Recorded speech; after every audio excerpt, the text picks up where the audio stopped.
Let's begin with his backstory. Frank Lloyd Wright was born in Wisconsin to a charismatic father and an overprotective and by some accounts downright mean mother. But she loved him and she prophesied that he was to be a builder of beautiful buildings. She famously gave Frank a set of Bible blocks that had a big influence on him. He said that the blocks continued to be in his finger his entire life. Wright attended the local University of Wisconsin and studied engineering because there was no architectural courses available. He achieved experience by a part-time construction project, but due to boredom, he dropped out during his first year in 1887. Wright went to Chicago in search of work. It was at Elder and Sullivan that he found his master to apprentice under Louis Sullivan, father of skyscrapers. He also coined the term form follows function.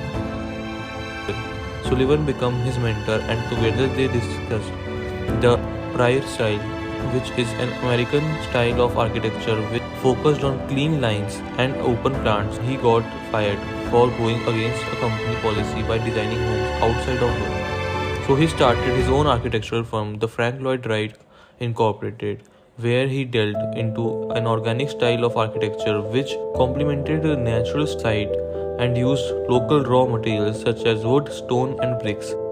Wright's works were based upon several concepts that cubism in cubes, artwork, objects are analyzed, broken up, and reassembled in an abstract form instead of depicting objects from one viewpoint.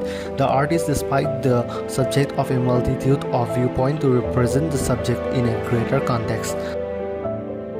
The minimalism, wherein the simplest and the elements are used to create the maximum impact of any design or style. Expression, which is used to express meaning or emotional experience rather than physical reality, was also used. Integrated with nature, he grew up close to the land and in touch with its creative processes, and it gives him constant inspiration for his architecture. He believed architecture must stand as a unified whole, grow from and be a blessing to the landscape.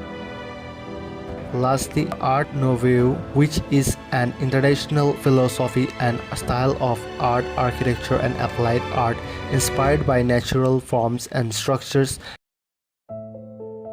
Now let's take a look on his works.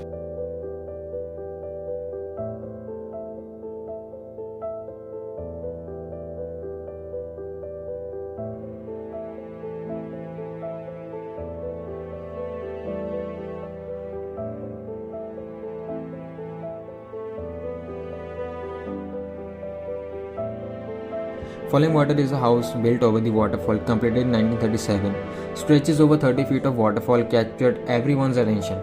The house terraces the echo of the pattern that the rock ledges below. Coming to the design concept that Frank Lloyd Wright followed, there were basically two concepts. First one is the organic architecture. In close relationship to the glen, the trees, the foliage and the wildflowers, the glory of the natural surrounding is brought into as a part of daily life. Spaces are designed to bring nature into the four walls. Second one is the horizontal and vertical lines that are the distinctive feature of the building. Coming to the architectural style that Frank Lloyd Wright followed. Frank Lloyd Wright told them that he wanted them to live with the waterfalls, to make them part of the everyday life and not just to look at them now and then. Breaking water could be constantly heard throughout the entire house. Wright's admiration for Japanese architecture was in his inspiration for the house along with most of his works. Their attention is directed towards the outside by low ceilings. No lordly hall set the tone, but instead the luminous textures of woodland rhythmically inframed. Columns and beams to form porches, and the plates, the horizontal elements that stretch as terrace on the waterfall, were made with concrete. Some walls and other vertical elements that define the spaces of the house, they like door, the floors, were lined with the native stone from the site. The powerful sound of the fall, the vitality of the young forest, the dramatic rock ledges and boulders, and architecture with conform to nature would conform to what the basic people in. Coming to the materials that were used by Frank Lloyd Wright to build this masterpiece. First, talking about stone rosa, native stones, concrete, and steel, wood, stone tiles. These were some basic elements that were locally available here, which were used by Frank Lloyd Wright to make this masterpiece. The original house contains simply rooms furnished by Wright himself, with an open living room and compact kitchen on the first floor, and the 3 small bedrooms located on the second floor. The third floor, which was the location of the studies and bedroom for Edgar Jr., the Kaufman's son.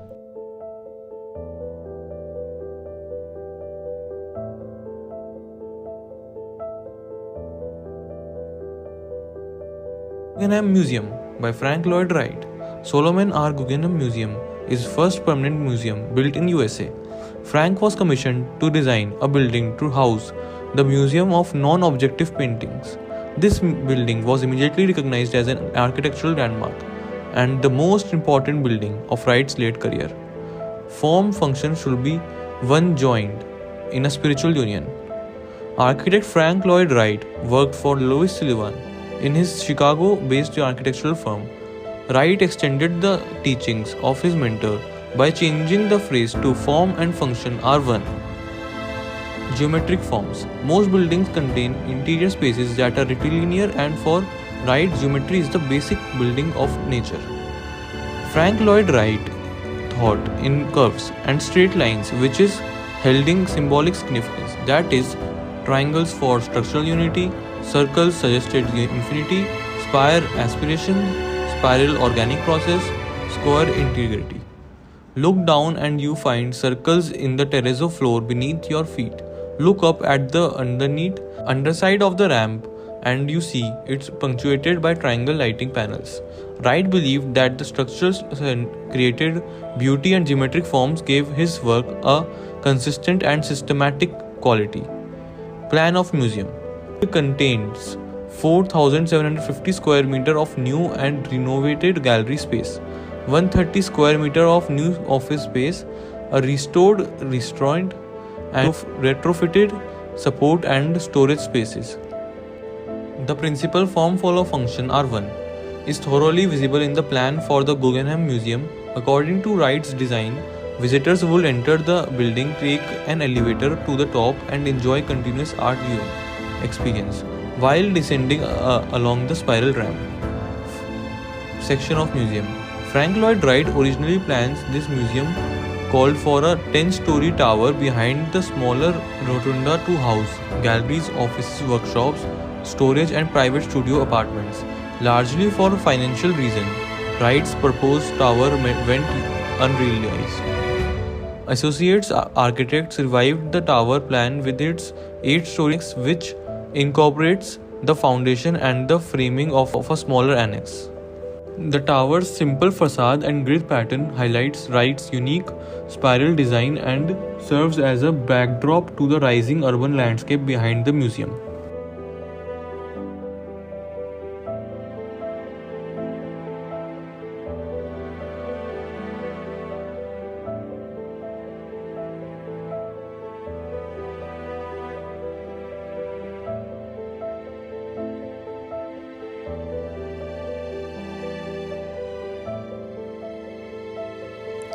Why not then build a temple, not to God in that way, more sentimental than sense, but build a temple to man appropriate to his uses as a meeting place, in which to study man himself for his God's sake. A modern meeting house and a good time place.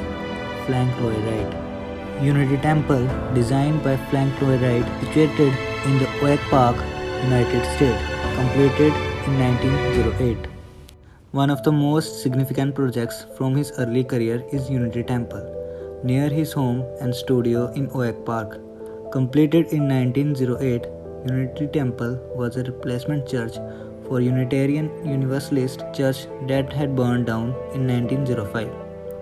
The church is positioned to be a significant piece for the early 20th century modernist movement, but it was also the starting point for the Perrier School.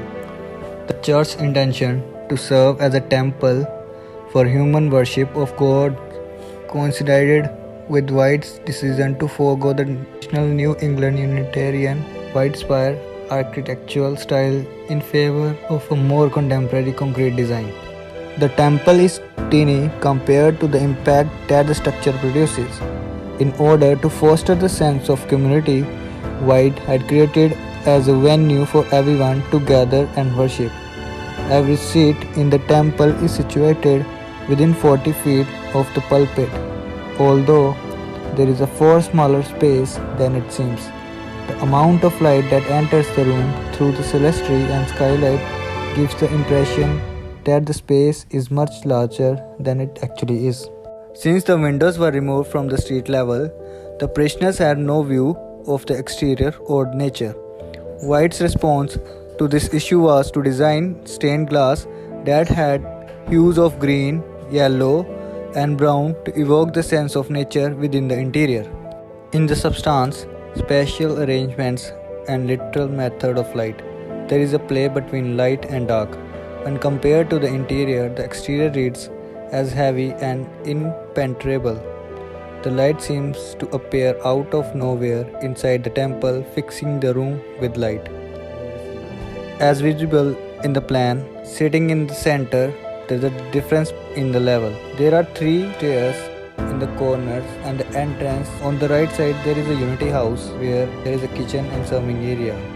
From the section, we can easily see the skylight, atrium, clerestory seating, and the central seating space. Entry to the building is via a low hall that connects Unity Temple and Unity House. To the south, it opens directly onto Unity House, designed for the service of man. This peculiar space includes a central meeting hall, flanking balconies for use as open classrooms, and other special purposes rooms for daily operations.